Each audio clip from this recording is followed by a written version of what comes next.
right. Well, so as we wrapped up, there was actual breaking news after the trade deadline, and it was sad breaking news. Um, Longtime voice of the Dodgers, Vin Scully, has died. Um, so my memories of Vin, obviously, um, like when I think of Vin, the thing I think of is maybe I can find it and I can put it in this thing because I think I have a recording of it. So when the Cubs made the playoffs in '89 against the Giants, so that was in the news last week because of the Will Will Clark's Clark. jersey retirement and the whole cover your mouth fastball in thing. Vin did an incredible opening for Game One, which he wrote himself, and Hmm. it was great. And I always think of that when I think of Vin. She stands alone on the corner of Clark and Addison, this dowager queen, dressed in basic black and pearls, 75 years old, proud head held high and not a hair out of place, awaiting yet another date with destiny, another time for Mr. Right. She dreams, as old ladies will, of men gone long ago. Joe Tinker, Johnny Evers, Frank Chance, and of those of recent vintage like her man Ernie and the Lion and sweet Billy Williams. For Ronnie Santos, for Ernie Banks, and myself who performed here and couldn't bring that pennant home to Chicago fans, it's certainly a great pleasure for us to stand on the sideline and look out there and see the Chicago Cubs playing in the playoff game and, of course, playing in the World Series. And she thinks wistfully of what might have been. And the pain is still fresh and new. And her eyes fill, her lips tremble, and she shakes her head ever so slightly. And then she sighs, pulls her shawl tightly around her frail shoulders and thinks, this time it will be better. Welcome back to another exciting edition of the Pointless Exercise podcast. It's time to talk some baseball with Bally MLB national writer David Brown. David, how are you? Hi, Andy. I'm good. How are you doing? I've never been better. Well, that's pretty cool. Cubs have Franmil Reyes now, and Right. how could life be any better? That's true. We just saw him get a big hit in the game to tie the score, and then he was pinch run for, and then I guess everybody left because it's like, well, Franmil's got out. Well, why are we still? We came to see Franmil. Why are you taking him out? Fine. So they missed the Nico Horner's go-ahead hit because they were all heading for the exits. But The future is now. Baseball's a game of stars. And Right. The Cubs are going to find that out the hard way. But in all seriousness, I'm excited. I'm as excited as many Cub fans about the arrival of Franmil Reyes. He's only 27. He's a freshly turned 27, and he's got some familiar faces on the coaching staff. And, the Cleveland Guardians, not known for their hitting, obviously, and the Cubs, well, not really known for it either. But maybe the change of scenery will get Franmil to a place where he can just power up. And, I don't think he's much on defense, but, the Cubs will burn that bridge when they get to it. They're just looking for some dingers, and I think he can do it. Well, I noticed he's played 14 games in the field this year. 12 of them in right field. Right. So maybe the Cubs will use him as a defensive replacement for Seiya Suzuki. Seiya, come on. We got to protect this lead. We don't want you running around out there catching everything, throwing guys out. That's no fun. That's more games in the field than I actually thought he played. I honestly expected it. I thought it was going to be like none, 2. And that's just a couple of games in left. It's like Tito's like, fine. He covers a lot of ground out there, standing still. Right. He's a large man. Very He large is. man. He hits, for his career, he hits a home run every 16 at-bats. So basically every 4 games. That sounds great, but it never seems like it actually happens like that. That would be 40 homers a year if you played him every day, right? Right. Well, he's never done that, but He's got up. He hit 37 one year, though. Right. Yeah. No, it's the kind of move that if you're the Cubs, why wouldn't you make it? Yeah. They were getting such great production out of their designated hitters, like Jan Gomes and Frank Schwindel. But why mess? I know a lot of fans are. So why mess with success and try some other guy? Well, we all want Frank to do well, but I was kind of with you on the whole Jan Gomes, not understanding why. No, he was an option. He can't hit, and he's your backup catcher, which means if your catcher gets hurt and you have to put Jan in, now you're losing the DH. Although right, that the pitchers will probably fare better than Jan, so maybe that right. was Ross's hope. What are you losing? Oh, I got to get Mark Leiter Jr. in at bat once in a while. Here's a way to do it. And it's the traditional National League game, so you feel better from that standpoint. That's what you know. That's what you grew up with. Yeah, if you're the Cubs, I think if I were man, I would even use the DH. I would just we don't need it. Right. We're fine without it. You go ahead and use it. We don't care. You go. Sure. If you think you need to, have an extra hitter, fine. We're playing traditional ball. We're also going to leave our gloves on the field in between innings. And sit on them so we don't. So we have a nice cushion. Is that my second leave your glove on the field reference in 2 weeks? Because I believe last week I made that the White Sox should just leave Andrew Vaughn on the field. Yes. Yes, because of his legs. We got to rest those legs. Don't leave him on the field when you're up at bat. He did that in Kansas City now. I said the right field. I'm just going to lay here. Don't mind me. And they're like, well, okay, you're in the way. It wasn't aesthetically beautiful, but he did make a nice diving catch today. I don't know if he got the best jump in the world, Andrew Vaughn. Was it a play that any other outfielder would have needed to have dove? I say we just leave it up to mystery. Who knows?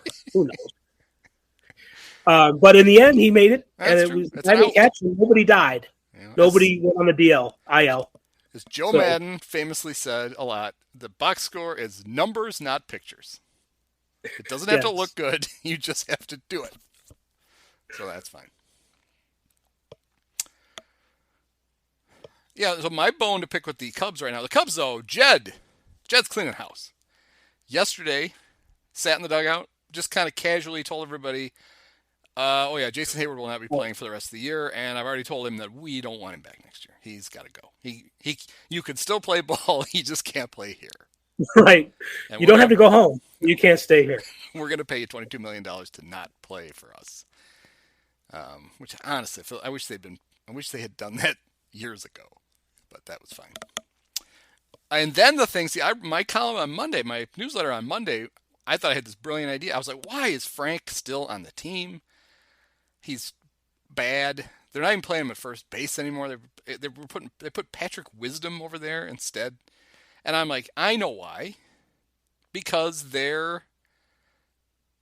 don't have the heart to release him just days before the Field of Dreams game. Frank was like the guy they had doing the interviews. And I found one. I found like a local news thing from Iowa where they were previewing the game. Sure enough, there's Frank in a St. Louis hotel room yelling into his computer about how excited he is to be playing in the game. And I thought, okay, well, that's what they're doing. They're just it's fine. He seems like a nice boy. They're going to let him play. And then while he's in Iowa, they're going to be like, all right, Frank, you see that hay wagon? Get on that. It's going to Des Moines. And they didn't. Franmil became available, and you don't mess that up. So now he's gone, and I'm kind of fine with that. So there's one guy left that I really don't understand. Oh, and they also last week they released Andrelton Simmons. I totally missed that. I did not know that. He may have missed it. He may be still showing up for his rehab assignment in Des Moines. All right, guys, you're not on the team anymore. What? No, I don't play for this team. I play for the Cubs. No, you don't play for them either. What? The Blue Jays want you. Nope. Not doing that. Yeah, no camping. Oh, for road games? No, you're not. Sorry, Adelton. Yeah, so Like he's Merrifield, he'll play remotely from Buffalo. he just as many hits. Um, the guy I don't so I really don't understand why. Oh no! Before that, Anderson. They did the procedural baseball thing, and you can see it in this order. Anderson Simmons has been activated from the disabled list by the Cubs. Right. Anderson Simmons has been designated for. Right. It's like if they had like run on a ticker at Wrigley, it would have been No. oh. Right. Yeah, you buried the lead. Well, that's the order we have to go in. Cubs still have Rafael Ortega on their team. He got thrown out at home. He leads the league in getting thrown out at home, which is amazing because he doesn't get on base that much. But when he gets on, he is not making it to home without being thrown out by 8 feet. You think this is a coaching issue? I think Willie Harris like, oh, that's our center fielder. And then he remembers, oh, he's slow as shit. I forgot. Oh, no. Yeah, Willie Harris is like, when I played center field, center fielders were fast. I was one of them sometimes. Willie's probably lucky that he's third base coaching for such a bad team because he does a lot of weird stuff. The one thing I really don't understand what he does, in order to like really emphasize to a player that they need to slide into third, he gets down on the ground in front of the bag himself. It's like, Willie, I know you're bigger than you were when you played. Right. But might want, it's kind of hard to see you. Right. Like major leaguers are so bad at bothering to look for coaches in the first place. You shouldn't be playing hide and seek with them while they're trying to decide whether to keep going or stop at third. I don't even know he was there. Why was he face down in the grass? Especially like when I swear we've talked about this before. Maybe we have, but especially like when there's a crown to how the field is. So it's like, the curve of the earth. You can't really see him. Well, he slides into the dugout. All flat. It's like, yeah, he's hiding under blades of grass. So. Well, back when Ron Say and Larry Boa were the left side of the Cub infield, they famously would leave the grass extra long. Willie would just disappear over there. They just maybe see the top of his helmet. Right. So there's Rafael Ortega, and I get the excuse has been, well, he's the only real center fielder we have on the team. It's like, well, yeah, if he's the only one, then you don't need one. Because he's not doing any good. He's taking at bats away from like the great Nelson Velasquez, who had 3 hits last night, and then tonight was relegated to pinch running for Franmil Reyes. Oh no! Hopefully, he's not also taking bats away because that would be stealing. Yeah, that's right. No, it's not nice. Where are all my bats going? Better look into that. Thanks. Rafael is showing up with things he's whittled for other players.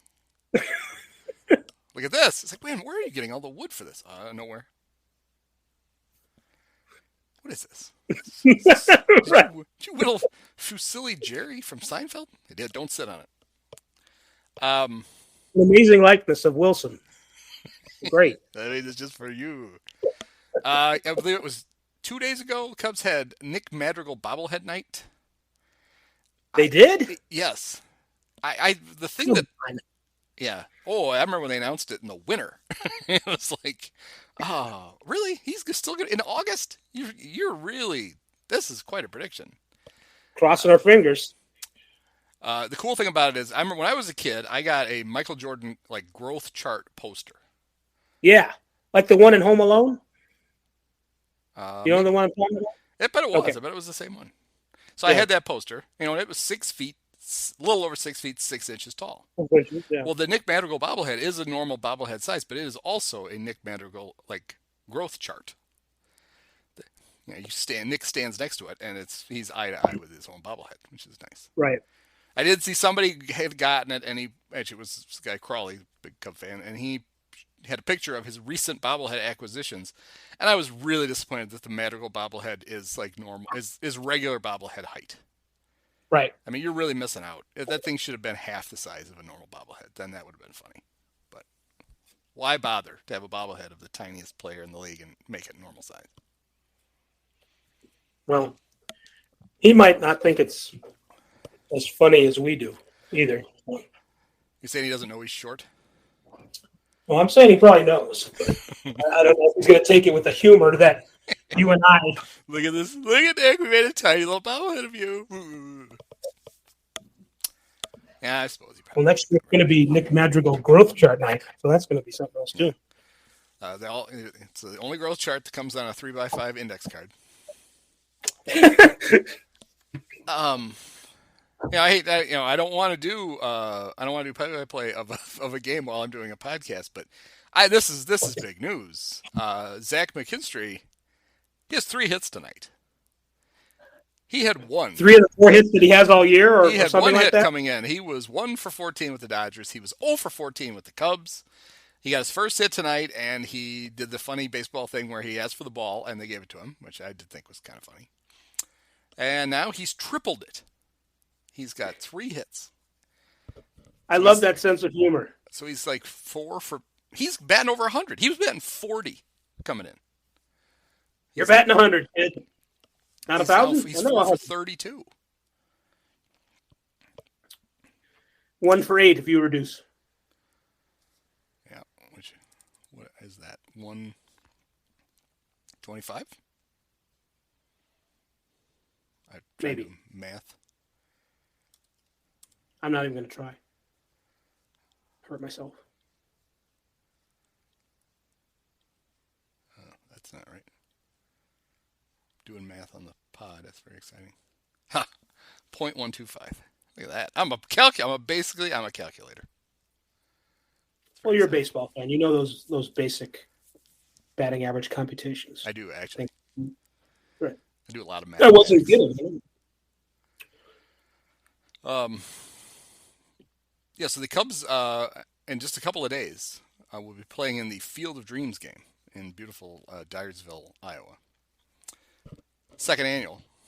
And so to celebrate the Field of Dreams game, Mike Pusteri and I did our movie deep dive yesterday on the movie Field of Dreams. And I don't want to spoil anything from the pod because everyone should listen to that. But I will tell you that one thing that I spent a lot of time on in the podcast was this idea that Ray Kinsella, Kevin Costner's character, was bankrupting his family by building that baseball field. Right. And I did the math as to just how much he would have lost financially in a year of not having 2 acres of corn. Did you use 1988 prices? I did. Yeah. I did average yield. Yields have gone up thanks to the GMOs. Oh wow. So in the 80s, average yield for an acre of corn was 100 bushels for an acre. Corn was a robust, and I knew this because my dad is a farmer. I mean, a lot of bitching at the while listening to the noon show, and Orion Samuelson giving him the bad news every day. Or maybe it could have been Max Armstrong if Orion was off. Corn that year sold for about $3 a bushel. Right. Cost Ray $600. So I was like, if he's going to go bankrupt on $600, he's probably going bankrupt. And he might as well amuse himself with a ridiculous baseball field. We do get into it. We get into with things he wasted money on with the field. So right. People can listen to that. But yeah, we did a Field of Dreams pod. That would be that's what sports blogging is all about. Topics like that. Yes. That's like, what game was it that Ferris Bueller went to? That they were showing in Ferris Bueller. Well, I even admit during it, I should have, and I just didn't get around to it. I thought about it while I was watching it, and I was like, I don't want to look this up. But I could have figured out what game James Earl Jones and Kevin Costner went to. It was A's Red Sox in 1988. And I'm sure I could have very easily have figured out which game that was. It could have been 87. Instead, Mike and I obsessed. It was 88. They filmed everything in 88. Okay. Great. Oh yeah, we do our research on the movie. I should have known. One thing we did obsess about, which was a lot of fun, was there's a shot of them at a concession stand, and we talked about the prices. Right. I don't want to give a lot of it away, but a Fenway Frank was $1.80. Right. Yeah, and that's What are they now? Like $9? they're $75. Of course. Yeah, I would guess it's $8-9. Just ridiculous. But so anyway, that's kind of fun. People can have if they listen to the Movie Deep Dive podcast on Field of Dreams. So I only watched a little bit of the Field of Dreams game last year because the White Sox were in it. But I did want to see some of it, so I watched some of it. And there's a real fence, right? They're not just running into the corn. Oh, in the game? Yeah.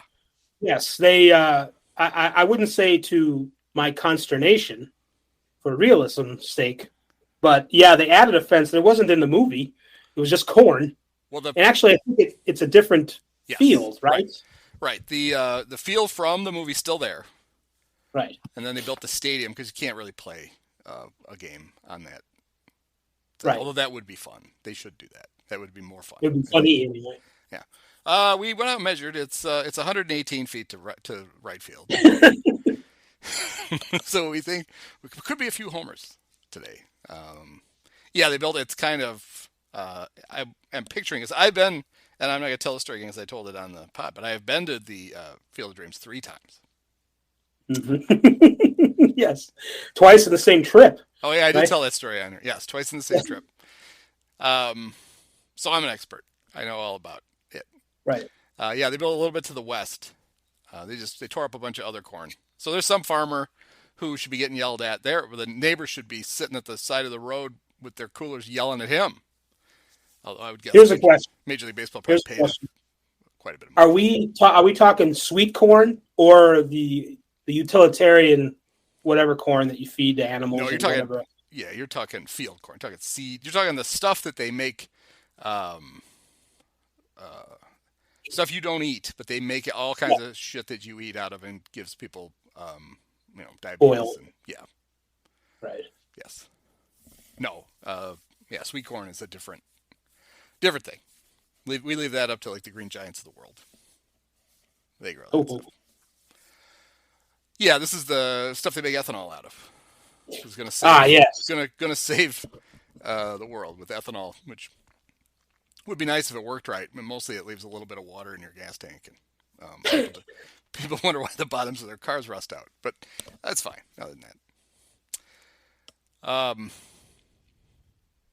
yeah, but there's going to be Cubs and Reds, and the Reds, after starting the season, what was it? It was ridiculous. 3-22. Is that what they were? That sounds right. I don't know if it is technically precise. They are 44-64. So that's basically like 41 and 42. They're red hot. They're almost 500. Whew. And that's after trading a bunch of guys. Yeah, they traded all their pitchers. And India, and I don't know how they're doing it. Maybe David Bell is a magician as a manager. Yeah, on the 5th of May, Cinco de Mayo. They celebrated Cinco de Mayo by losing to Milwaukee to go 3-22. Or like won a game, lost a game, won a couple, and of recent vintage here, they're playing about 500. They won 2, lost 2, won 2, lost 1. So Cubs had their hands full. It was a little embarrassing that the Cubs got caught in the standings by a team that had started 3-22. But what are you gonna do? Do you care about the throwback uniforms? People like. We've seen. It's not anything we haven't seen, but what do you think about the little bear and the? Well, I know what you think of the little bear. I like the bear, but it does look like it's sitting on a toilet. It does. Do the bear shit in the woods? Yeah. Apparently, yes. With a bat. They take a bat out with them. Right. That's how they wipe. Actually, I like those uniforms. I think they're nice. I like the Giants have like a cream colored uniform. I think it's underused. As someone pointed out, that was the it's going to be cream colored uniforms against white uniforms. I remember when the Astros, that was their road uniform. Right. Home whites and road creams. They didn't have grays. And you could tell the difference. I mean, it's not basketball. You're not going to throw the ball to the wrong team because Right. the uniforms look similar. Vinny Testaverde is not. Is he the colorblind quarterback? Yes, he is. He's not going to throw a pick six. I always thought that was funny. That Vinny, one of the reasons he struggled so badly with Tampa was because their creamsicle uniforms, to him, they were hardly any different than than a white uniform that the other team might be wearing. Right. And so he's just back there. Everybody looks the same. That's great. And it's like, okay, you paid how much for this guy? He's your number one pick. You couldn't darken up the uniforms for him? Now, Vinny had famously his, I don't know who did it, if it was his wife, if it was like the guy he bought his clothes from, but he had this, I'm sure he still does to this day, he had like a color coding system so that people could tell him like what shirt to wear with what pants because he, didn't want to look bad. And so they were basically, you remember Garanimals? Yes. Yes, they're basically Garanimals for adults.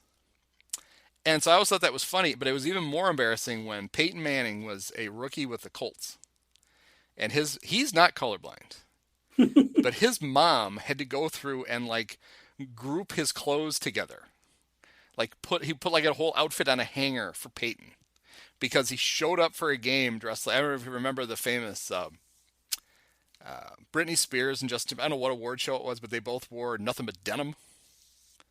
Right. Yeah, yes. That was Peyton, apparently, to one of his first home games at the good old RCA Dome. And Archie and Olivia were like, oh, no, this can't happen again. So she went through and she, like, paired all of his clothes for her adult son.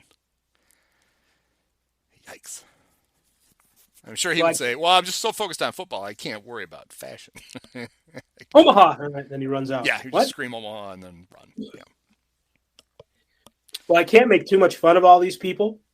Because for a couple of reasons, I'm colorblind, although I never had to have anything coordinated like that. Like well, you're functionally colorblind. Yes. Yes. Yes. That's a great. Thank you. That's very, I don't know, empathetic of you. Yeah. Way to put it. But my the first date that me and my wife and I went on, I was all denim, like a Canadian tuxedo. Oh, there you go. So I'm relating way too much to like, what you're talking about. You must have you were able to pull it off. She's like, it looks good. We're still together. That doesn't look good on most people, but that's good on you. Yeah, I have two of my cousins are colorblind, and one of them we're real close in age, and we're close. And it's more than once we'd be going out, and he'd be like, all right, should I be wearing this shirt? I was like, yeah, it looks fine. Okay, because he couldn't tell. He's like, I don't know what it is. I threw it on, and I don't know. I don't want to scare all the girls off. So was that? No. So back to the uniforms. I like those uniforms. Those are like the Hack Wilson era. Yeah. Although the hat does not go with the. They mixed decades. So that wasn't the hat that they wore back in the day. I don't believe it was. And then they showed some pictures of Hack in it, and they didn't have the little bear. I think the bear was old. The bear was on the jersey. He's in the C, like it is on that jersey. Yeah. But I don't know if they either just had all blue hats or they already had the red C on the hats back then. But it's nice, and it immediately made me think of former Cubs center fielder great Jim Edmonds. In 2008, they wore a bunch of throwback uniforms, and there was a famous game with the Braves where Jim Evans hit a game-tying home run late in the game off of Tim Hudson. And the Cubs were wearing a version of that uniform, looked just like it, except they were the old Chicago Whales. So there was a whale inside the C, not the little Cubby Bear. But that's kind of a nice-looking uniform. The Reds, all their old uniforms look ridiculous. The stupid white hat with the pinstripes. It's like, all right, good. I guess if you want to look like a clown, look like a clown. They remind me, and either I guess you see this or you don't. I don't know how to explain it, but they look like ice cream men. They do, absolutely. That's going to be kids from Iowa running out onto the field with dollar bills in their hands. Oh, another one. No, kids. He's not selling ice cream. He's playing shortstop. So do you think there's a chance that Frank will be back with the team for the game? Oh, it's only 48 hours. Yeah, I would guess that he spent. So he got the word yesterday. I would guess he spent all night last night hammering nails into his tires, trying that ruse again. Right. And as I told you before we came on, I said then I think it would be funny if the Cubs were like, you know what, Frank, just get on the bus. Come with us. We'll drop you off in Des Moines on our way. I'm so close. Okay, so one thing we learned from the Carter Hawkins, the man who was supposedly the general manager of the Cubs, did an interview right before the trade deadline. And he got asked about the Field of Dreams game, and the Cubs are, I'm sure the Reds are doing the same thing. The Cubs are flying in on Thursday afternoon, and they are flying home on Thursday night. They're spending the least amount of time possible in the state of Iowa. Couldn't find a 4-star. I mean, there's got to be it's Dubuque. They got like a Super 8 in Dubuque. I think it's only like 30 miles away. They got riverboat action in Dubuque. There should be some nice touristy locations. Dubuque's actually not a terrible town. That's what it says on the signs. It's not a terrible town. Yeah. It's not like Des Moines where they say the S's are silent, but not the city or whatever. I forget. It's Pat Hughes gets that 15 times a game. Dubuque's their tourist thing is it's not as bad as you think.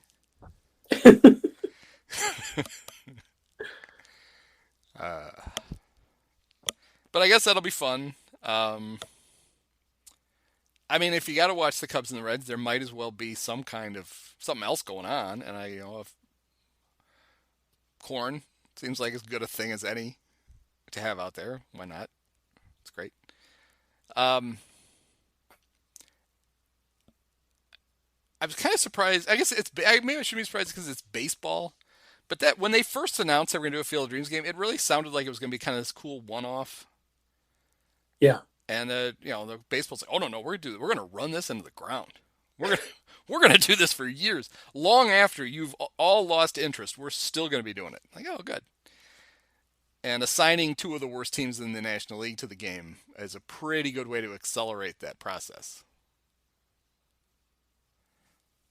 So, congratulations, Tobe Manford. It does seem like they are already running it into the ground. Maybe I know it got a late start, with the pandemic and all that. But maybe they should do it every 2 years or something like that. I mean, I'm sure the thing was, look, we're going to build this stadium. We need to use it. Yeah, right. So I guess that's what we'll do. Maybe what they should do is whatever team, I guess it would be the A's this year, whoever has the lowest attendance has to play the next season at the Field of Dreams Park. Could the A's sell the game out? And then you're exempt. Then you get to go back to at least for another year. You can go back to Oakland now. And the A's be like, we don't want to go back. This cornfield's a much nicer park than the one we play in. We're perfectly happy here. It doesn't flood sewage. Corn sweat, though, that could be a real problem. Hopefully Corn sweat? Oh, yeah, corn sweat. It's about this time of year. The corn is actually giving off moisture into the air. And if it's a humid day, you could have guys passing out there in the cornfield. It's a real risk. I hope they do some kind of public service announcement about it during the game. Corn sweat. I didn't see that during the movie. Yeah, they really downplayed the effect of corn sweat on the Kinsella family, but it could be a real thing. So I don't know if we talked about it. I don't know if you remembered the Padres made some huge trades at the trade deadline, including Juan Soto and Josh Bell, and now they're bad. Are they bad? Are they bad because they made those trades?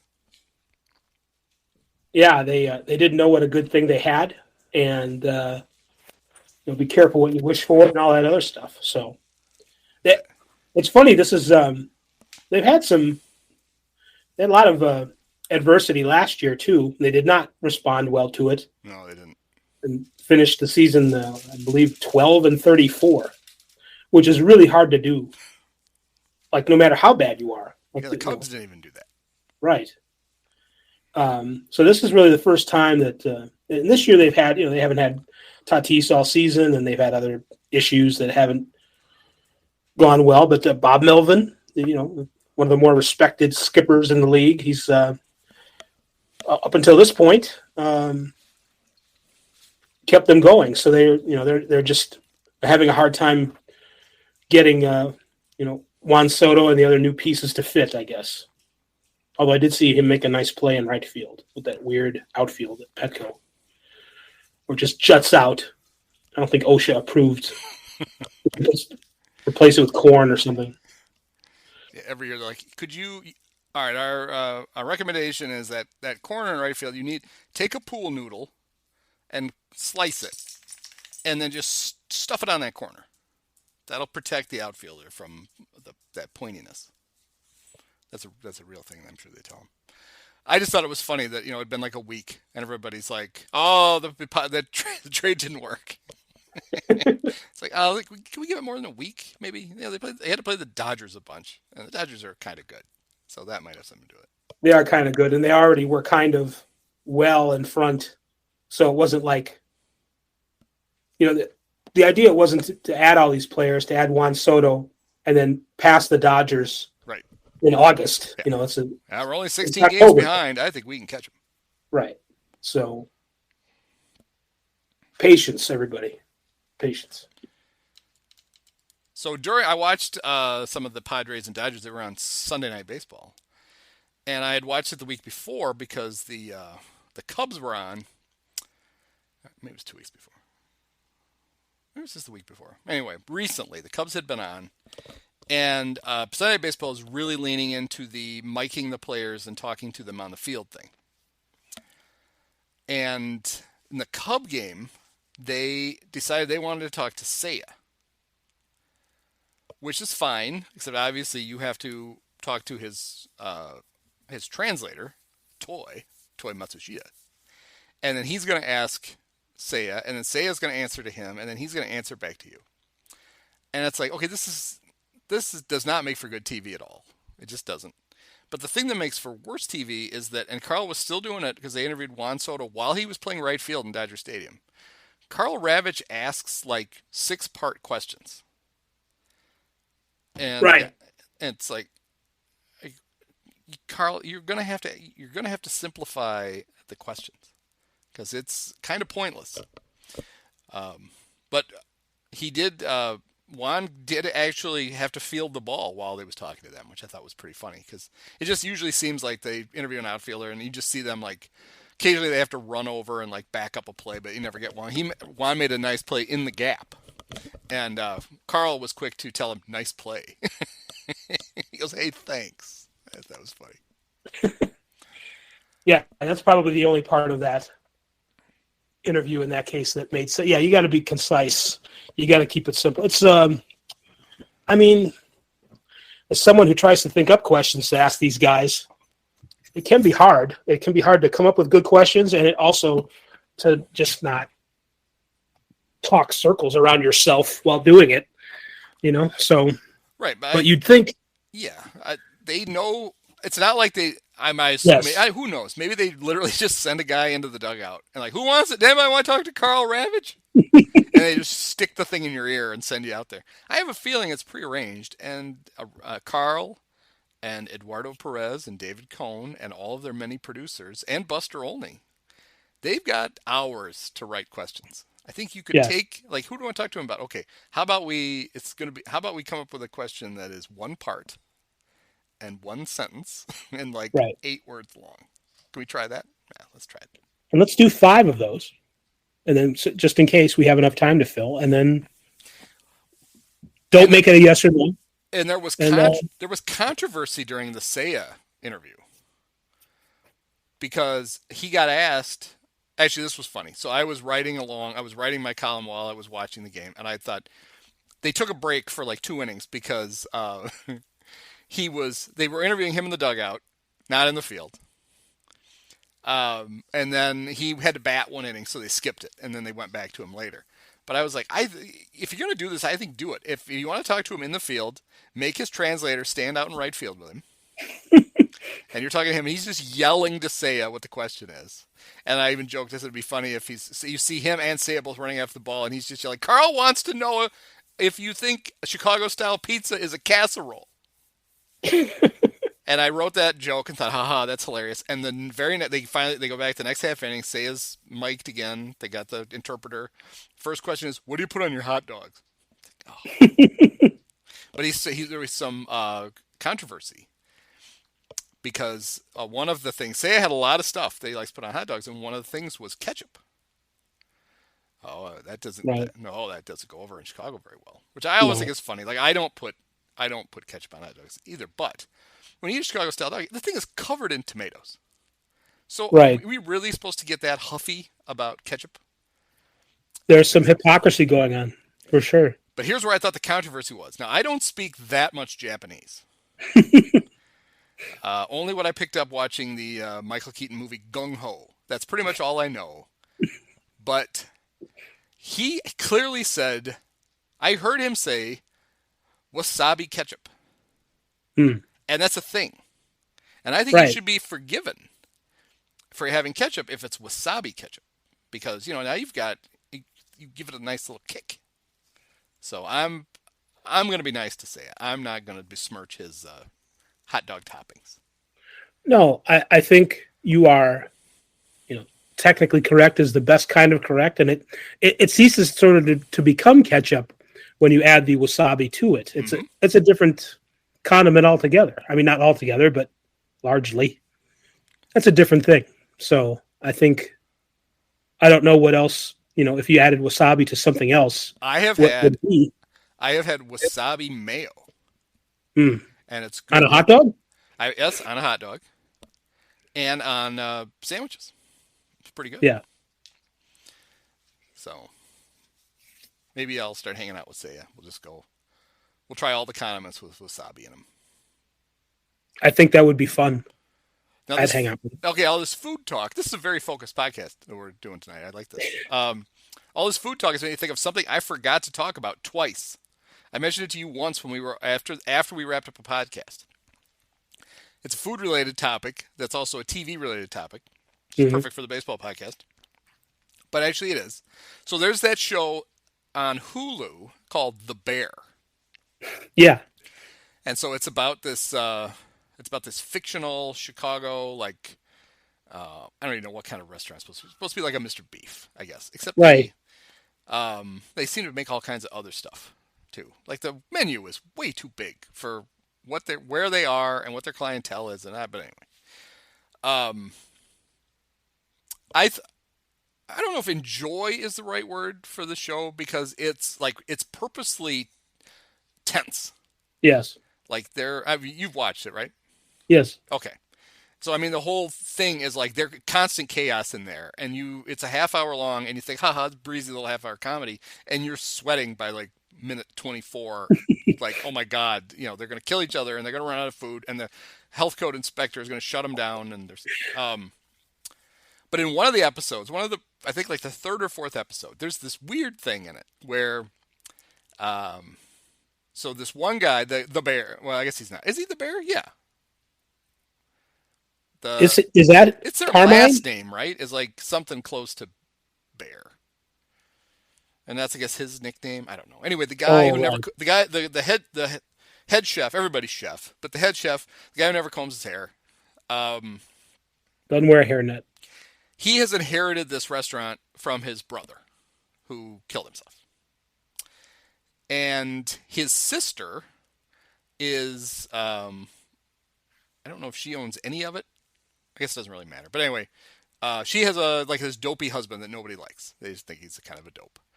But something happens. I don't remember, their power outage, whatever. They have to like take all the stuff from the freezers and find place for it. And they call her, and they end up having to take a bunch of stuff over to her house and put it in like their big chest freezer. And they're putting the stuff in the big chest freezer, and as they like, they're Sox fans, and as they like open the freezer, close the freezer, there's a big Cub logo on the wall. Mm-hmm. And so the one guy who calls himself their cousin, but he's not really their cousin. He's just, he's like a family friend who they've, informally adopted. But he's a dick. That's his whole thing, is he's a dick. And he's like, Cub fan, huh? I'll bet you can't even name the first baseman. And I heard the answer, and I was like, what? And I had to rewind it and listen to it again. Because I couldn't believe what I heard. So he gives the answer, and the guy's like, oh, I guess you are a Cub fan. So he says, who's the first baseman? The guy's answer, because I had to check to make sure I didn't hear Anthony Rizzo. The guy's answer was Alfonso Rivas. I was just like, when did they write this? And who was the guy who was like, who's going to be the first? I think it's Alfonso Rivas. They should have someone who's into fantasy baseball in the quality control part of the show. That's really unlikely. Well, the thing about it was when it aired, they were right. Right. I mean, he was on the team. He was playing first base. He was, maybe not every day, but I just thought it was the most absurd thing I heard in a TV show. It's like, who is hanging their hat on Alfonso Rivas being the first baseman for the Cubs? It's it's sort of I don't know. It's it's like an Easter egg. It's sort of something to show people like us that they're really thinking about this, the details of the show. Yeah, and there's a lot of stuff like that in the show, and people love to nitpick it. Like one of the most obvious things was the episode where they get the bad health code review. Yeah. They have to hang a big C in the window. That's the New York thing. They don't do that in Chicago. They don't. You have to stick your big letter grade in the window. And then there are other times where they'll show that there are certain parts of it were clearly not filmed in Chicago, even though it's one of those things where it was a show where they did they came to Chicago for ER used to do this. Yeah. They would show up for like a week, and they would try to shoot as much external stuff as possible, so that when they edited in during the season, it's like, look, we're really there. Mm-hmm. But they never shoot enough, and there's other things they have to fake, and that was always pissing everybody off. So anyway, that was my bear. That was a long time to tell. That was a long way to tell that one bear story about Alfonso Rivas, but that's what you get. I didn't realize that one character was not actually their cousin. Yeah, no, he's not really their cousin. He's like a childhood friend who was around. Because they look like they could be related. They have that. There's a certain ethnicity. I don't know if it's like Polish or Lithuanian, but they look like they're from Chicago. These people, some of them, the cousin and the bear guy, Carmine. And they're not. I don't think. I don't know. Maybe the cousin is. But Carmine's, I think, from Brooklyn, the actor. Yeah, the funny thing was, so the cousin guy, it's one of those things where the first couple episodes, I'm like, who is, I know this guy, where do I know him from? Yeah. And I couldn't place him.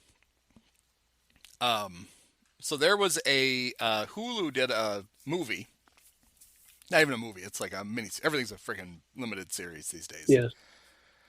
On the Elizabeth Holmes, Theranos, her whole scheme where she was going to make this machine that you could, with a thimble full of blood, you could run all these blood tests at home and blah blah blah. Yeah. She defrauded a bunch of people, including George Schultz and like Mad Dog Mattis and all kinds of these. Henry Kissinger? Was Henry Kissinger? I think probably. Why not? I think you're right.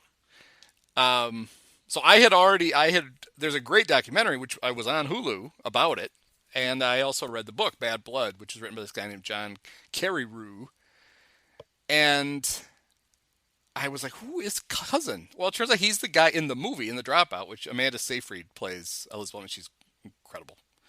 And then for people, hey, why not just turn this into a TV podcast? So it turns out the guy who played John Carreyrou is the cousin. That was the guy. That's what I knew him from. I'm like, oh, okay, now I've spotted him. But my favorite casting choice in The Dropout was Elizabeth Holmes gets involved with this older Indian man who had started a company in California and sold it for like $30 million or whatever, and loved to remind everybody that he sold his company for $30 million. But he was taking like courses at Stanford just for fun, and ended up on a trip to China with Elizabeth Holmes. That's where he met her. And he ended up at some point she brought him in to help run the company. And then they, even though he's like 30 years older than her, they had this romance. And his name is Sonny Belwani. And in the book, he's like the big villain because he seems like a real prick. In the TV show, the guy they cast is, I'm going to get his last name wrong, Naveen Andrews. I think that's right. He's the guy who played Sayid on Lost. Oh, right. So he didn't look anything like Sonny Belwani, who was this old, fat, short guy. But what they did, it just cracked me up every time. It's basically the entire show. It looks like Sayid from Lost with a pillow in his shirt. They didn't do anything to make him look older and fatter, except they literally just shoved something in the front of his shirt. It's like, all right, what is the makeup budget on this show? $1? Naveen, that's no Colleen Atwood Oscar-winning outfits, like, costumes. Like Naveen, I think we're getting to the next year. He's a little fatter. Could you bring your own pillow? You could double up on the pillows. You guys don't have. We only have a budget for one pillow. Okay, that'd be good. But that cracked me up. That was another thing. And at first, I'm like, who is this guy? And I'm like, that looks like Sayid. That looks like Sayid. Wait a minute, it is. It is. Ugh. This episode is brought to you by Love Hurts.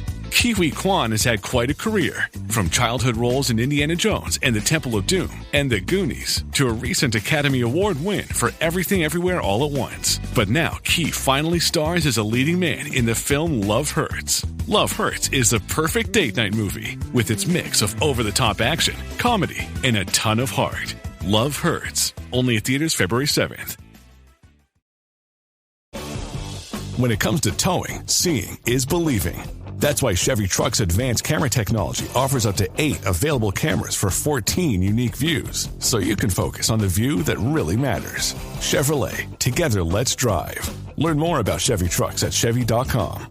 Safety or driver assistance features are no substitute for the driver's responsibility to operate the vehicle in a safe manner. Read the Vehicle Owner's Manual for important feature limitations and information. ¿Hablas español? Sprichst du Deutsch? Kann du noch?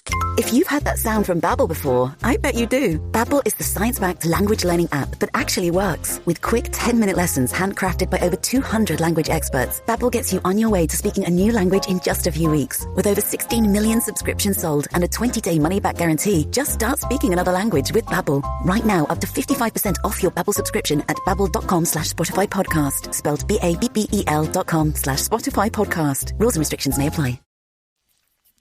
Okay, so back to baseball, because this is a baseball podcast. Oh, I guess.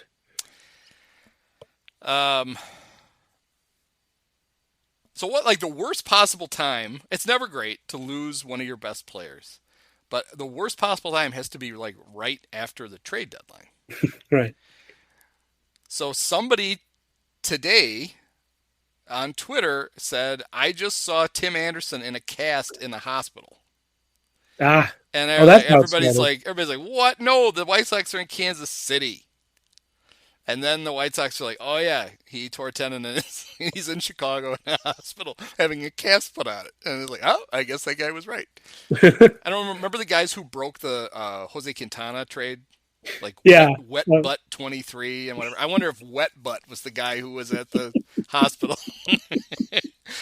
Now wait, who said that he was not Wet? Oh, Wet Butt, he's never wrong. The ticker on NBC Sports Chicago, first reported by Wet Butt 23, zipping by. Um, Well, it is a good thing that the Sox made some fortifications at the trade deadline they with were Jake Diekman super and Jake aggressive. Diekman. They got two the Jake Diekmans, and that's it. But So they have brought up Lennon Sosa, who's the socialist shortstop from the minors, and he had a home run today. So well, maybe he's just the spark they're going to need. Because the last time Tim got hurt, when he left his groin in a puddle against the Cubs, they had the great Danny Mendick.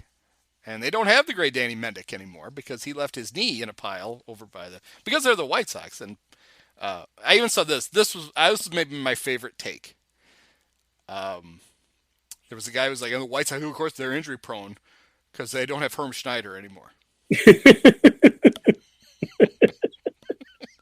Oh, that's right. The one trainer was holding it all together. Without him, they're lost. But so that's going to make their, losing Tim Anderson for 6 weeks. I was not having a great season, but he could fall out of bed and hit 300. And I think that's how he hurt his hand. I was going to say that's how he hurt himself. He's falling out of bed trying to hit 300. Yeah, he's been. He hasn't been. At first, I thought I didn't know that it was on a check swing in a recent at bat in Texas. I think that's where it happened. Well, I thought maybe that's why he hasn't been hitting because he had this injury and wasn't he's trying to play through it and be a tough guy and all that. But no, he's just slumping to slump. Yeah. And so now it's going to force Tony La Russa to put Larry Garcia at two positions at once, I think. Actually, I got good news for Sox fans. I'm sure there's so many of them listen to this podcast since I typically refuse to talk about them. Andrelton Simmons is out there.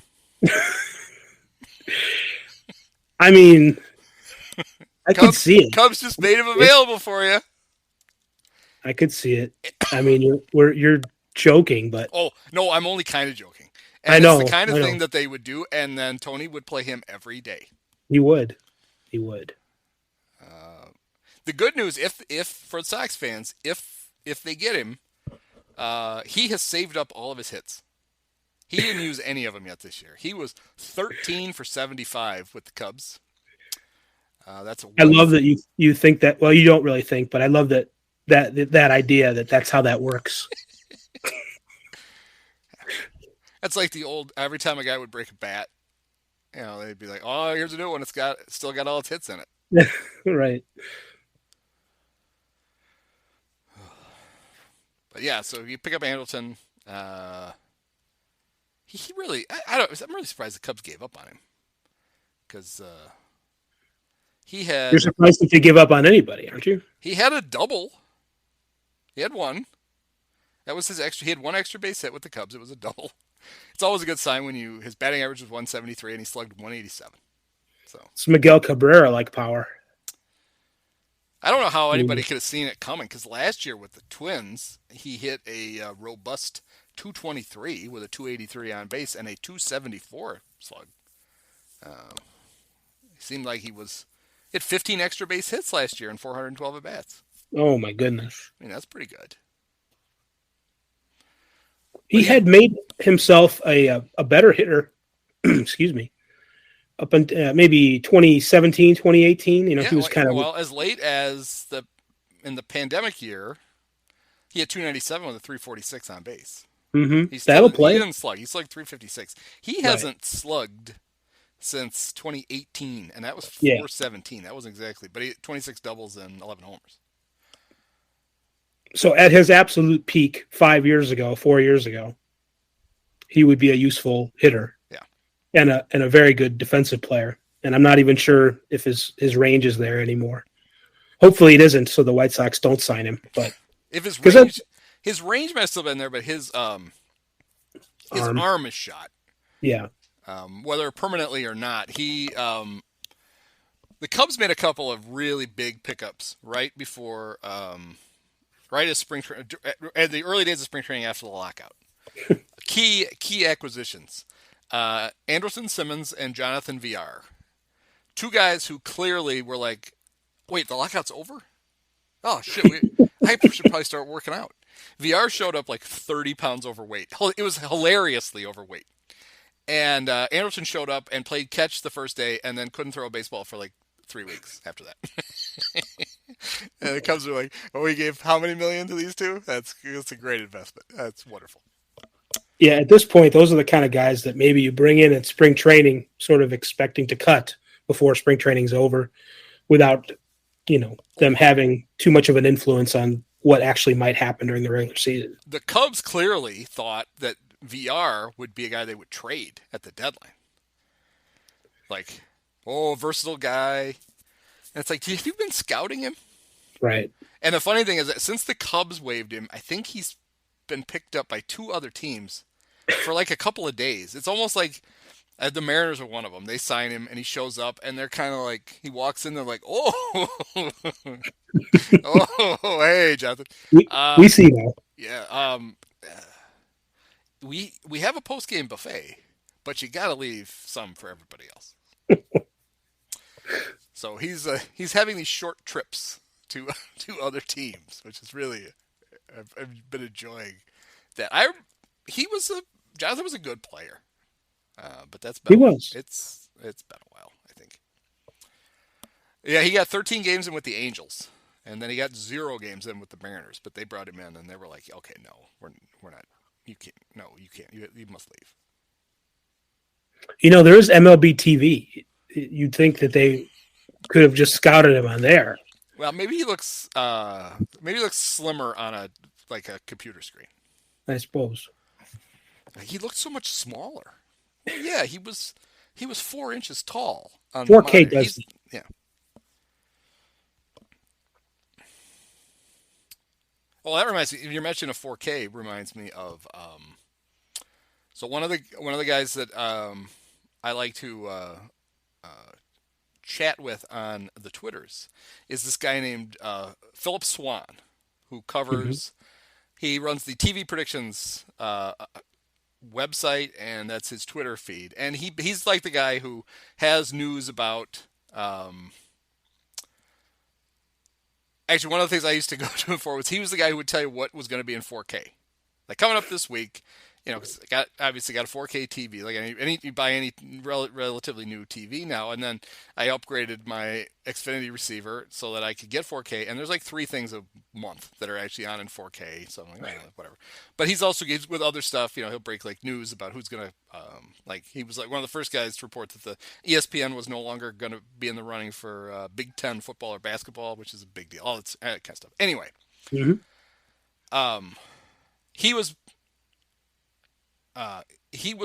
seemed to be offended by the fact that the Reds are wearing their 1919 throwbacks in the Field of Dreams game. Oh, he's like, why are they wearing those for the World Series that got handed to them? And so my reply to him was, it's literally the point of the movie. There's no more perfect jersey to wear than that one. The whole reason that there's 8 guys wandering around in the cornfield is because they threw that World Series to the Reds. Yeah, the irony and the umbrage, I suppose, would be like, the White Sox played in that game. They're the team that threw the thing. Hey, let's celebrate the time we threw the World Series. Yeah, that's a great point. Well, that was the whole thing. When the Cubs were suffering under the curse of the Billy Goat, I always remember thinking, the White Sox don't have a curse? Right. They threw a World Series. You're telling me that a team kicking a Billy Goat out of the bleachers at a World Series game has offended the baseball gods more than 8 dudes taking cash to intentionally lose a World Series? Well, I don't think Buck Weaver took anything, but maybe 7. No, yeah, it's. You're making a point about Chicago baseball that I have agreed with ever since time immemorial. Well, and there probably was a curse, because the city of Chicago with 2 baseball teams went from 1917 until 2003 before one of those baseball teams actually won a playoff series. Yeah, not even a championship, but No, a series. just the Cubs beating the Braves in the first round of the playoffs was enough to send us all into, we were rioting in the streets, setting couches on fire. Yeah, I remember actually I was in the media, but I was still excited about the fact that a Chicago team had won a playoff series, and in my lifetime, I never thought it would. I mean, I figured it would happen, but I was beginning to wonder.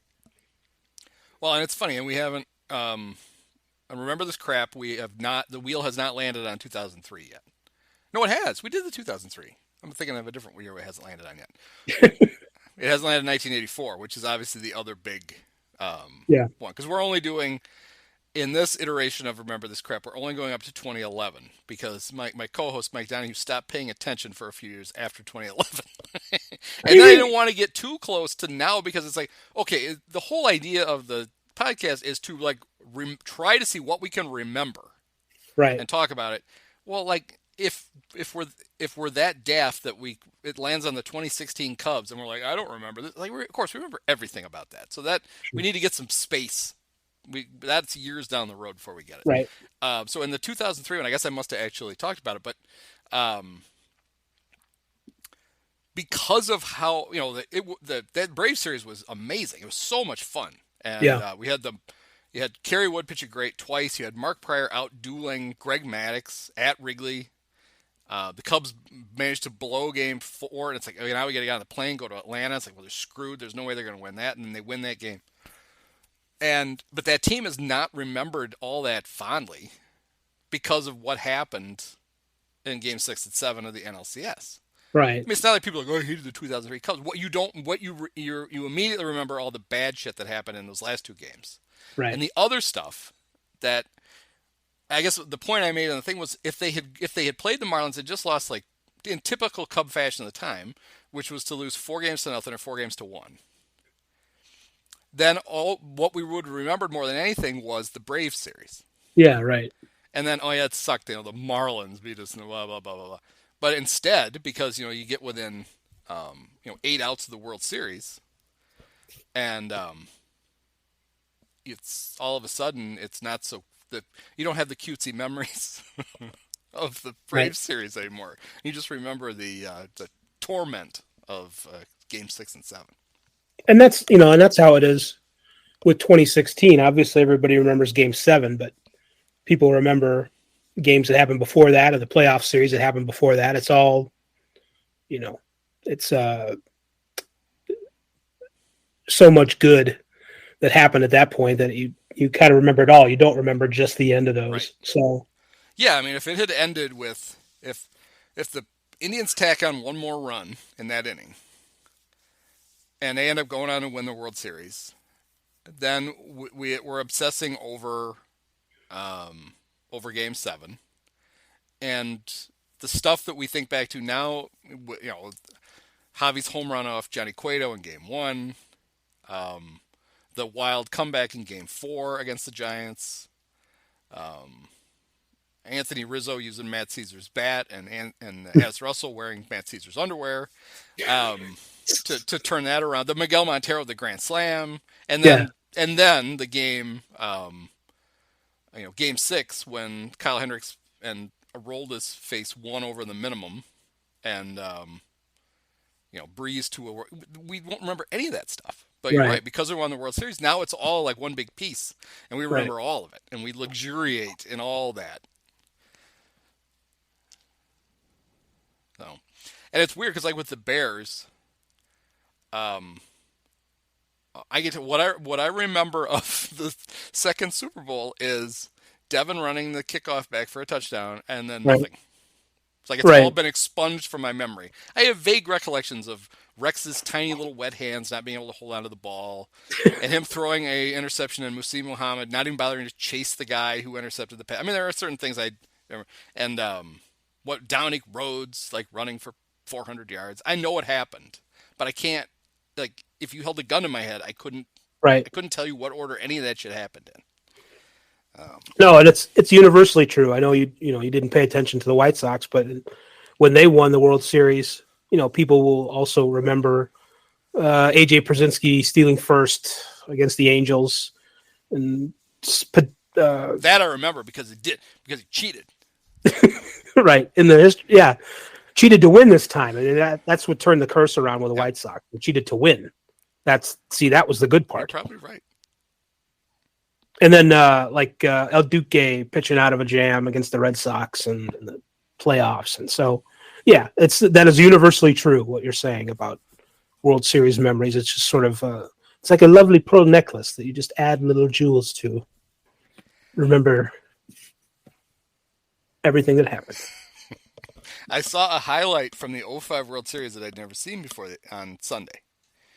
Because I didn't watch any of the games. Didn't. I've been subjected to some others. I've seen subjected. Yes, I've seen Juan Uribe's catch. Yeah, seen that. I don't think I've ever had to actually see the Scotty Pods home run. Right.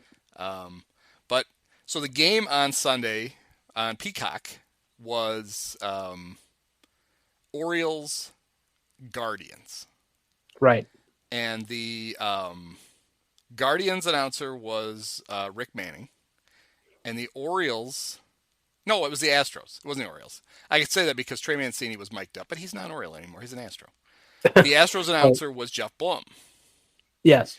And Jason Benetti was like, "Hey, Jeff, I'm getting tweets from White Sox fans wondering why this is not just 3 hours of us talking about the 2005 World Series." And then they replayed the Jeff Blum's homer, and I sat and watched it and go, "I've never seen that before," and I still don't care, but now I've seen it. So there's an extra White Sox highlight now in my head that had never been there before.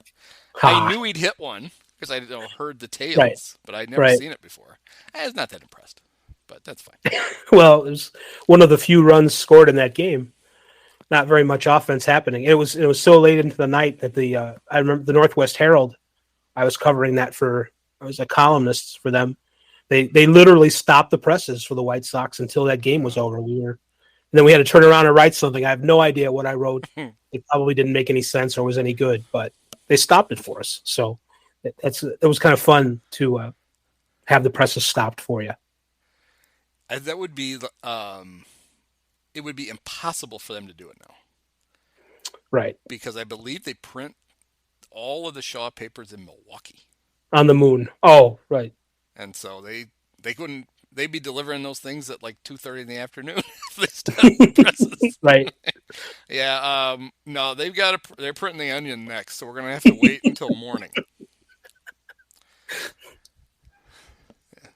Well, I make that joke because when the Rochester Star bought a fancy new press, spent $12 million on this press, and it was really nice. And they were doing in addition to printing the newspaper, they would print other things. They were trying to make a profit off the printing other stuff. So companies and organizations and stuff could send print jobs to the Register Star. And their prices were really good. But they were giving, because they wanted the place I was working at, we print a lot of stuff. They were showing off the press. And they were printing the Onion that day, which was, I was really impressed by the fact they were printing the Onion. Yeah. I don't even know if they print the Onion anymore. They probably don't. It's probably online only. God, that's a great question. I certainly haven't seen one in years, but I figured that I saw it with the frequency that I did because I lived in Chicago and it was printed somewhat nearby. So now I got to find one. I got to find an Onion somewhere. Yeah.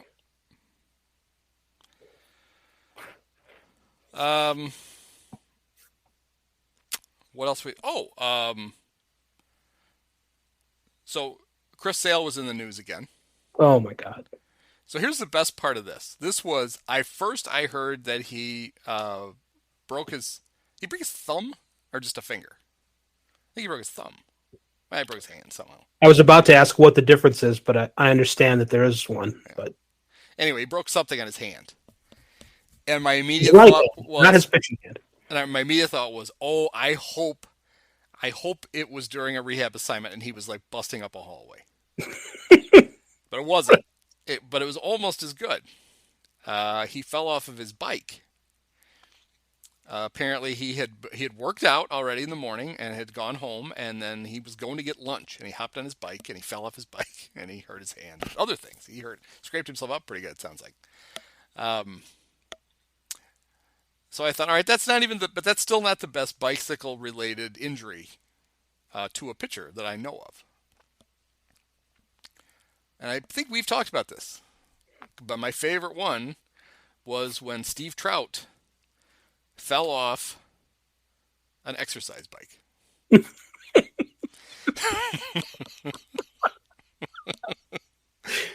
fell off his bike? Yeah.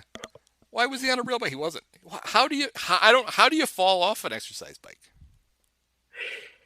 I mean, I can imagine me falling off an exercise bike, but yeah, finally to a professional athlete like Steve Trout.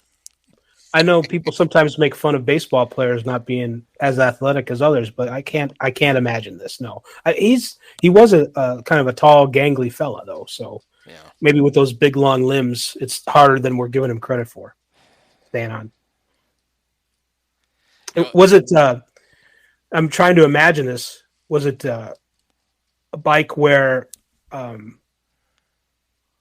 like some exercise bikes don't have any wheels somehow?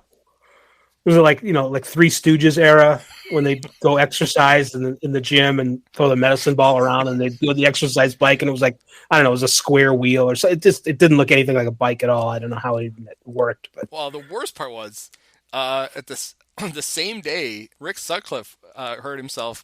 He was on the machine that had like the big belt that you put on your belly, yes. And he threw his back out on that. Because honestly, it was like I think it was it was 1985 or 1986, probably 85, the year that all the Cub pitchers got hurt. Right, and you can almost imagine what the high quality exercise equipment at Wrigley Field was in 1985. You were probably not that far off. Here's the workout room, boys. There's a medicine ball and a exercise bike from the 20s. It's got a horn on it for no reason. Nobody knows why. And then that thing that fat guys would stand in front of, and it would just like roll across their belly, and they would stand there like Fred Mertz, like something was really happening. Yeah, or the video of the guy getting shot with the cannonball. that was just part of spring training for the Cubs. Everybody's in gray sweats, long sleeve sweats, and sweatpants, and there's no style whatsoever to the workout clothes. Yeah, they all look like everybody's dressed like Hans and Franz. Thank you. What I picture is I'm obsessed with the belt thing. It's funny. Like Sutcliffe is using it, and he uses it for a few minutes. He's like, God, look at this. My stomach is all ripped up. And they're like, what? No, you're supposed to wear your shorts up to your nipples. That's how they did it when they invented it. There, see, that's better. There's less friction.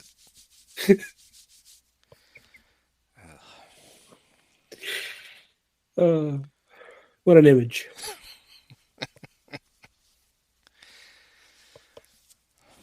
Can you tell I'm just looking at the standings, trying to see if I can think of anything we haven't talked about? I thought you were looking at notes that you had made, like one sentence. Oh, we can talk about this, but it's even more indirect than that. Yeah, I've run out of those. So I watched Mets Braves on Sunday. Yeah. And that was the return of Jacob deGrom. And, he might be pretty good. He threw one pitch and got everybody out with it. So with 18 divided by, I guess with 2 outs in the 6th inning, he had retired all 17 Braves, and he had struck out 12 of them, which seemed pretty good.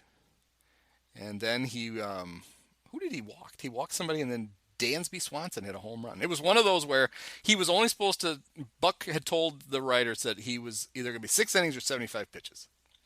And he's in the 6th inning throwing a perfect game. And the pitch that they threw the walk on, I think, was his 71st pitch, was pretty efficient considering he struck out 12 guys. And so they show Buck standing on the top step, like, I probably should go get him, but it's, he still has a no-hitter. Right. And then they were up, I think, 4-0 when Swanson hit the home run, and you could almost see like relief on Buck's face. Like, I'll just go get him now. I don't think there was any way he was going to leave him in after the 6th anyway, but what it brought to mind for me was, of course, this is the Mets. They famously went so long without a no-hitter, ever. They had all these great pitchers. They'd never thrown a no-hitter. And then Johan Santana is throwing a no-hitter, but it's taking him like 170 pitches to do it. And they can't take him out because it's like, we're the Mets. We finally have to get this no-hitter. And he was never good after that. Right. Like, literally his arm fell off, like on his last pitch, but he got his no-hitter. That and some short-sighted voters kept him out of the Hall of Fame because of that performance. Because his career wasn't quite long enough to be obviously a Hall of Famer, even though he probably was anyway. Shouldn't he get special dispensation because he's the greatest Rule 5 draft pick of all time? Oh, wow. It's true. I mean, no, but that is an interesting distinction for sure.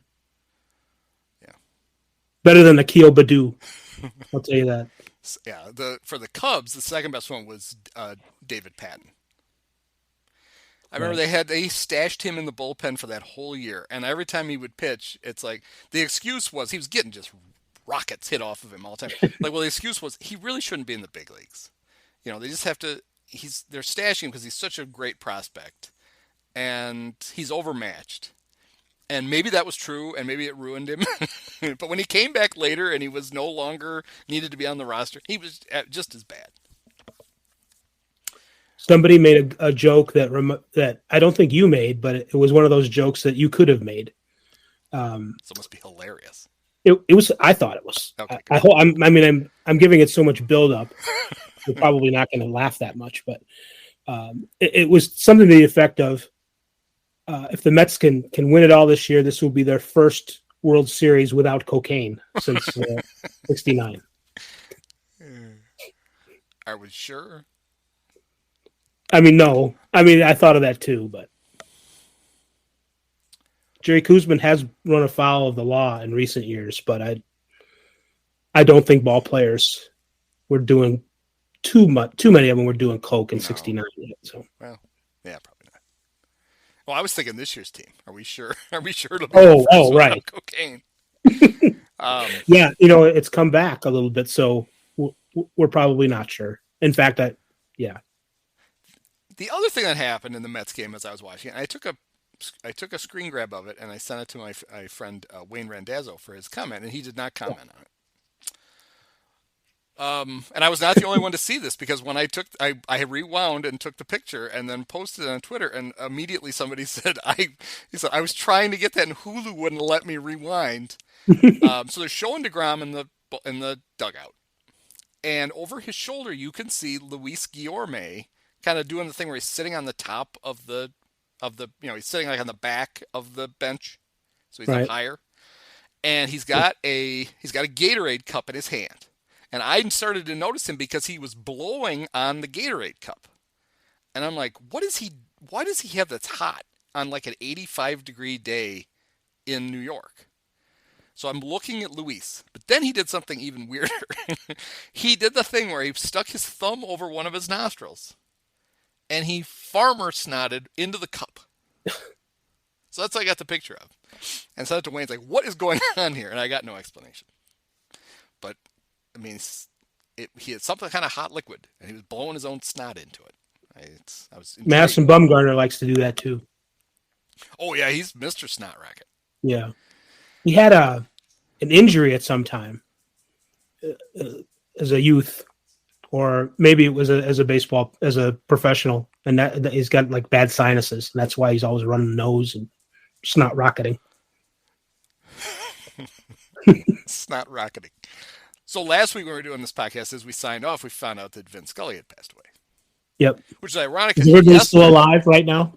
Yes, because yesterday, while recording the Field of Dreams podcast, we found out that Olivia Newton-John died. Oh. And so I joked, well, I guess we have to do 7 minutes on Olivia Newton-John and stick it at the front of the podcast. But we didn't do that. You mentioned Madison Bumgarner. The fun fact that I have about Madison Bumgarner is one that I heard from Vin Scully. And it's famous, but it just still cracks me up. Vin told like a 3-minute story that ended up with, it's kind of like Paul Harvey, and now you know the rest of the story kind of thing. Which was, and I'm sure you know as soon as I set this up, you're going to know it, but the girl that Madison dated in high school was also named Madison Bumgarner? What are the odds of that? Not only isn't he from North Carolina? Well, okay, the odds are pretty good then. Hey, cuz, want to go to prom? Now, I say that, and I joke about it. But when I was living in Traverse City, Michigan, I would have to go to the college I worked for. They sent me to lots of like Chamber of Commerce stuff to go, so I could rub elbows with celebrities like me. And a couple of times I went to get my name tag, and they were like, "Oh, I thought you already picked up your name tag."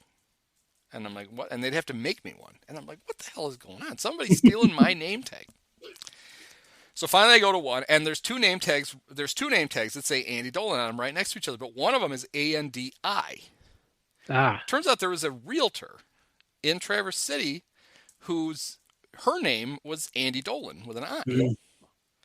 And she was about my age. That's a good name for a female realtor, too. Yeah, I thought so. She's about my age, and she was attractive. And I remember thinking to myself, well, if I wasn't married, maybe I would be dating me. Hey, you have a great name. I could have been Madison, so maybe it's not as weird as I thought. I had heard in later years that was the Madison Bumgarner story was apocryphal at some point. Now, but what I never heard really was proof that it didn't happen. Yeah. So, I heard people say, well, that's, that was a joke, or they could never really prove that, there wasn't really evidence, or, whatever. But I never heard anybody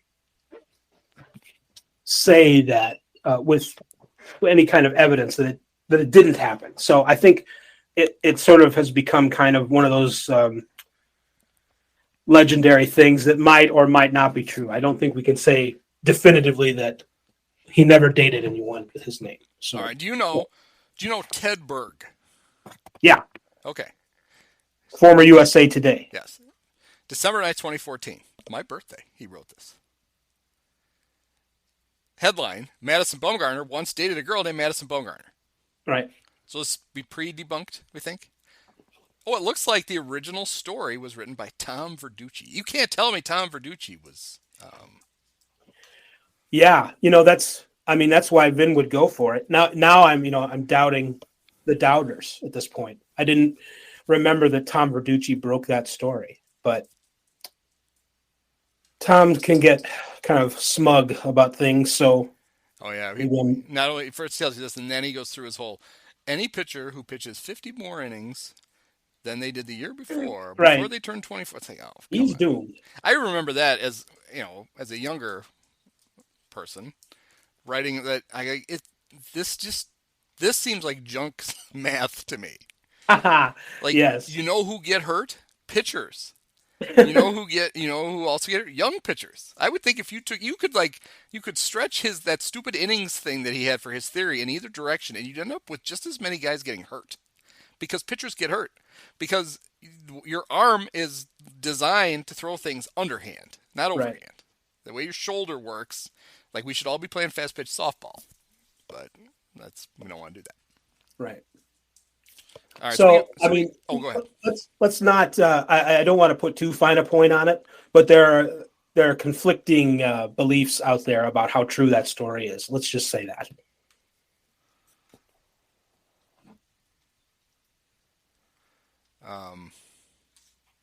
Well, he did though. He saved the jackrabbit, though, right?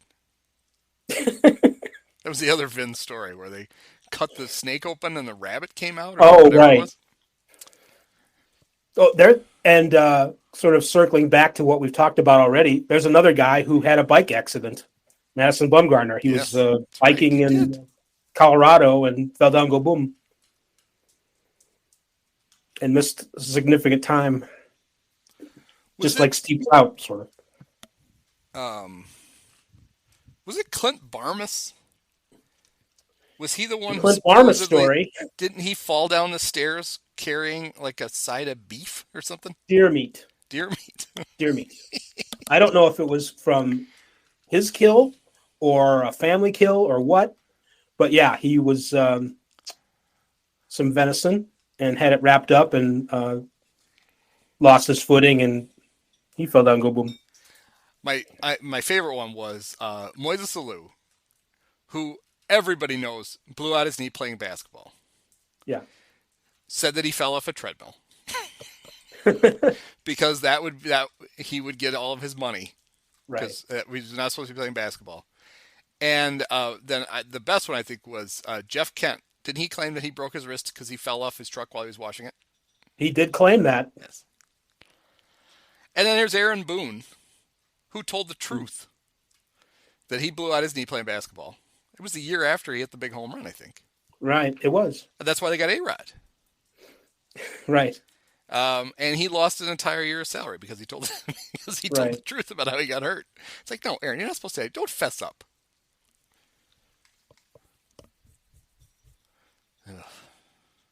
Well, there you go. Yep.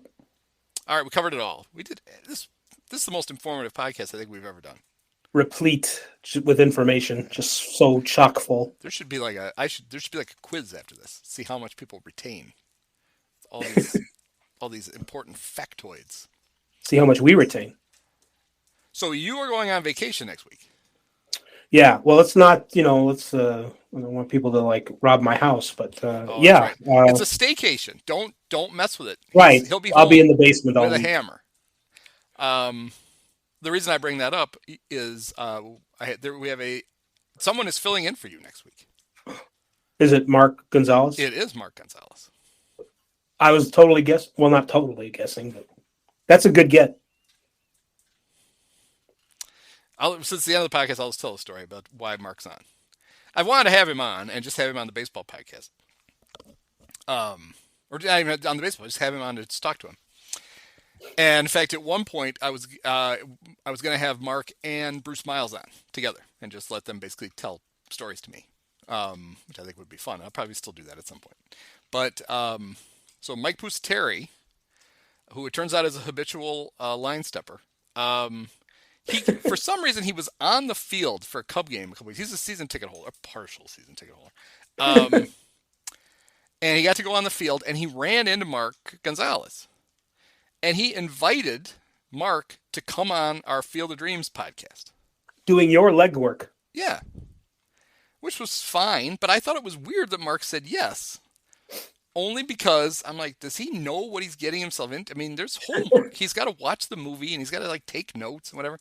And I think Mike thought it was a good idea because we did a couple of years ago, we did Draft Day, another great Kevin Costner sports movie.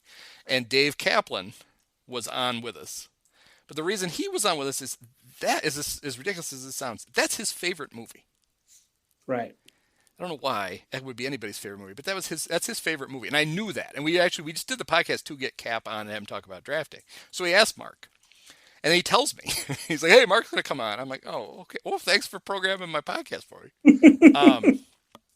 So I contact Mark and I'm like, are you sure you want to do this? And he's like, what is it? And I'm like, well, we watched the movie, and then we talk about it. He's like, oh, I just thought you wanted me to come on and talk about baseball. I'm like, how well did this get explained? So I said, all right, you're off the hook. If you don't want to do the Field of Dreams podcast, you don't. He's like, I don't. And so instead, he's coming on to talk baseball. I think a better use of him. So that's going to be a great use. Yes. So I hope you enjoy your I hope you enjoy your staycation. Right. I'll tell you all about it and the people when I get back. Well, good. I'm sure I'll have a baseball story to tell. All right, cool. And we will. So we'll talk to you then. Okay. Many of us have herpes. I just want this to be over.